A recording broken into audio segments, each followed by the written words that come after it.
Na quarta-feira próxima, que vem, estaremos recebendo o irmão Gilmar Cleito, que nos comprometemos e ele vir cooperar conosco há 15 dias passados, na terça-feira, foi exatamente no dia que ele embarcou, mas ele já retornou, já está em Natal, e na quarta-feira que vem ele estará aqui nos abençoando, viu, irmãos? É de vera. Os versículos 5 a 8 dizem assim: então partiram, veio o terror de Deus sobre as cidades que lhe eram circunvizinhas, e não perseguiram os filhos de Jacó. Assim chegou Jacó à luz que está na terra de Canaã, esta é Betel, ele e todo o povo que estava com ele. Edificou ali um altar e chamou o lugar de El Betel, porque ali Deus lhe revelou quando fugiu da face de seu irmão.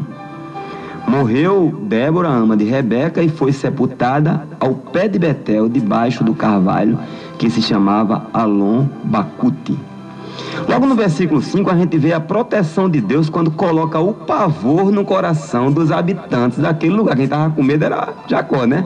Deus trabalha, irmãos, aonde o homem não pode trabalhar. No final do capítulo anterior, capítulo 34, a gente vai ver Jacó declarando que iria embora por ter se tornado odioso aos olhos dos seus vizinhos, o que caracteriza medo. Mas a proteção do Senhor havia promovido um pânico horrível no coração daqueles que eram os potenciais destruidores de Jacó, pelo menos na sua visão. Lição: Deus protege seu povo da forma eficaz e às vezes nem tomamos conhecimento. Jacó, acho que ele não veio nem a saber, talvez até veio a saber que chegou à boca de Moisés isso aí, né? E essas leituras, elas aumentam a nossa fé. O fato é que não deveríamos temer, mas tememos. E se dissermos que não tememos, é porque arrogamos para nós uma espiritualidade superior aos grandes homens da história bíblica. E isso é perigoso, pode nos levar a ser provados. E aí? Eu já ouvi pessoas, de forma irrefletida, desejarem uma perseguição religiosa. Imagina, irmãos. Agora o propósito era para ser revelado quem de fato era crente fiel e resistiria. Meu irmão, se eu desejo uma desgraça dessa e na hora do aperto eu é que afrouxo, como é que eu fico? Por isso eu prefiro pedir a paz, a quietude, como Jeremias orientou os judeus em Babilônia, como Paulo orava e pedia a oração pela tranquilidade, né? É bíblico e não me interessa ver as pessoas sofrendo, sendo torturadas, só para eu ficar dizendo, tá vendo? Era falso crente. Isso é loucura, pura maldade. O negócio é que Jacó chega a Betel e quando se estabelece, ele cuida logo de edificar um altar ao Senhor. Ele dá o nome de El Betel, o Deus de Betel, ou o Deus da casa de Deus.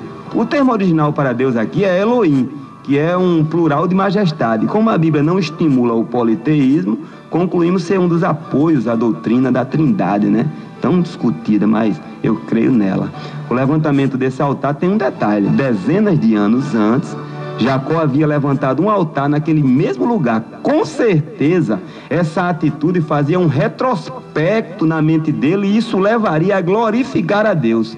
Meu irmão, aplicando, quando visitamos a igreja que nos convertemos, dá uma alegria indescritível em nosso coração. Pode ver, a lembrança em forma de gratidão nos faz refletir quem eu era e em quem Jesus me transformou. Isso sem presunção, claro, pois a gente fala de transformação interior. A minha esposa, a irmã Marineida, ela se converteu na Missão Evangélica Pentecostal, em 84, ali no Gramoré. Depois veio para a Assembleia de Deus, até porque não era nada interessante eu congregar em uma igreja e ela em outra. Claro que eu podia ir para a Missão, que é uma igreja que prega a doutrina bíblica, mas nessa época toda a família convertida era da Assembleia. Quase 20 anos depois, ela foi convidada a pregar na igrejinha em que havia se convertido, na Missão de Gramoré. Rapaz, foi a primeira vez que eu vi Marineide envolvida com o estudo da Bíblia.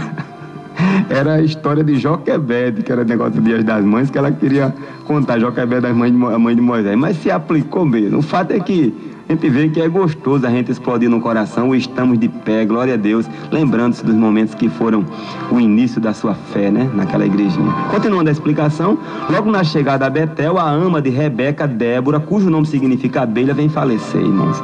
Débora, ela não era a única assistente de Rebeca. Segundo Gênesis, no capítulo 24, os versos 59 e 61, tinha outras, mas ela era uma espécie de governanta. Pela menção bíblica, a gente percebe que Débora era uma mulher de bom testemunho e amada por todos. Devido ao seu nome, infere-se que sua personalidade distribuía doçura. Abelha. Ela foi sepultada ao pé de um carvalho que passou a se chamar Alon Bacute, cujo significado é o carvalho do pranto. A gente vê que pelo pranto, Débora era muito querida mesmo por todos. Continuando a leitura do texto, faremos agora do versículo 9 ao 15. Apareceu Deus a Jacó outra vez, quando voltou a Padã Arã, e o abençoou. Disse-lhe Deus: o teu nome é Jacó. Não te chamarás mais Jacó, porém o teu nome será Israel. E chamou-lhe Israel. Disse-lhe mais: eu sou o Deus Todo-Poderoso, frutifica e multiplica-te. Uma nação e uma multidão de nações sairão de ti, e reis procederão dos teus lombos. A terra que dei a Abraão e a Isaque, a ti também darei. Também a tua descendência depois de ti darei a terra. Deus retirou-se dele no lugar onde lhe falou. Jacó erigiu uma coluna de pedra, no lugar onde Deus lhe falara. Sobre ela derramou uma libação e deitou-lhe azeite. Chamou Jacó Betel, ao lugar onde Deus lhe falara. Enquanto Jacó estava em Betel, Deus apareceu para ele e renovou as suas promessas. É isso que o texto está dizendo. O nome pelo qual o Senhor se identificou foi: eu sou a majestade suprema que tudo pode, para em seguida incumbir toda a descendência de Jacó a procriar sem reserva, deixar o resto com ele. Em seguida, Jacó foi assegurado de que as promessas feitas a Abraão e Isaque eram extensivas a ele. Em meio a tantos dissabores, irmão, Jacó é agraciado pelo refrigério divino, o encontro com Deus. Jacó não perdeu tempo e respondeu ao Senhor com uma adoração pública, através de um memorial em que ele erigiu com azeite uma pedra, consagrou ali e fez uma libação, que era o derramar vinho, sangue ou licor, cujo ritual funcionava como honra e gratidão pela presença, no caso de Deus ali. Em Filipenses, no capítulo 2, versículo 17, Paulo compara a sua vida como a oferta de libação derramada no serviço de Deus, irmãos. É aí que a tese que eu sempre defendo é que a adoração ao Senhor não se resume em um momento de culto. Claro que é bom na reunião a gente se encher mesmo, aquele momento coletivo onde são manifestas as alegrias promovidas unicamente pelo Espírito Santo, mas também em atitudes como uma oferta de libação contínua e dedicada com exclusividade. Quando a gente fala de exclusividade, é no sentido literal da palavra, unicamente a Deus e em todo tempo. A coluna ali designou o lugar como a casa de Deus, e a oferta também, a libação, representava ali o culto com a própria vida de Jacó a Deus, né? Dos versículos 16 a 20, a gente lê a lamentável e prematura morte de Raquel, a esposa amada de Jacó, né? Está registrado assim na Bíblia. Partiram de Betel e ainda havia um trecho antes de chegar a Efrata. Raquel estava de parto e custou-lhe o dar à luz. Quando ela estava nas dores de parto, disse-lhe a parteira: não temas, pois ainda terás este filho.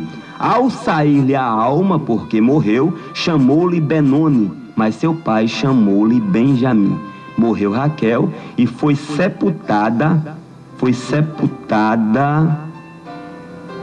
no caminho que vai a Efrata. Esta é Betlém, segundo o texto da Fiel, né, que eu estou lendo aqui. Jacó erigiu sobre a sepultura de Raquel uma coluna que existe até o dia de hoje. Irmãos, não foi conversa lançada ao vento quando Jacó respondeu a Faraó, quando perguntado sobre sua idade: tenho 130 anos, poucos e maus vividos, comparados aos anos de meus antepassados e tal. Realmente Jacó enfrentou grandes obstáculos na vida. Alguns obstáculos levantados por ele mesmo, outros providência pelo amor de Deus para aperfeiçoá-lo, e também outros que foram consequências mesmo da própria vida. Agora ele perde a mulher da sua vida, irmão, de forma inesperada. Raquel havia dito no início do capítulo 30, só para a gente fazer aqui uma amostragem da coisa, no início do capítulo 30, ela quando rogou a Jacó que lhe desse filho, caso contrário ela morreria. Na sua aflição e na humilhação, naquele momento que ela estava passando, ela exagerou na expressão, mas o fato é que como numa ironia da vida, ela veio a morrer exatamente ao gerar filhos, seu segundo filho, Benjamim. Quando José, o seu primeiro filho, nasceu, Raquel chamou ele com esse nome de José, como que numa profecia, pois José quer dizer Jeová acrescenta. Isso numa clara esperança de ser abençoada com outro filho.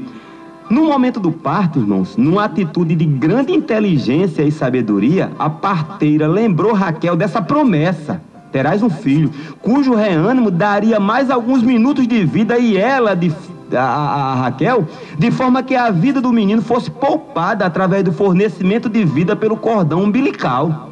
Coisa de Deus mesmo no coração daquela parteira, animou mesmo.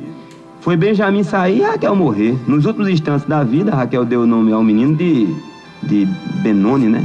que significa filho da minha tristeza ou da minha dor. Benjamim carregaria esse peso para o resto da vida, estigmatizado na alma como sendo responsável pela morte da própria mãe. Jacó, mesmo amando muito Raquel e compreendendo seus motivos, ele não permitiu que o menino fosse chamado Benoni, mas Benjamim, que quer dizer filho da minha destra, ou filho do meu apoio, da minha direita. Com o desaparecimento de José, Benjamim veio a ser o xodó de Jacó. A gente vê que a sabedoria se revela nesses momentos, irmão, no momento da aflição, como é que a pessoa vai se sair da situação.